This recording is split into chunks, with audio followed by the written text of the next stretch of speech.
Hello, I'm Michelle Ruiz. I wanted to share something with you that I heard at a conference very recently. And this statement came from America's top chief diversity officer.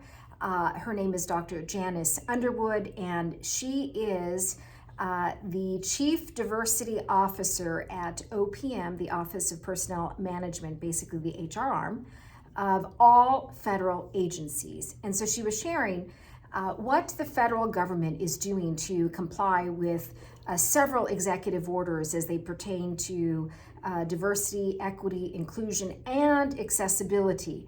And she shared a phrase that they are using in federal agencies now that is slightly different than a phrase that we are very accustomed to hearing. So we often hear, especially in this work of diversity, equity, and inclusion, the phrase best practices. And she said that they are now using the phrase promising practices. And the reason is because in this work, a lot of things are changing and evolving.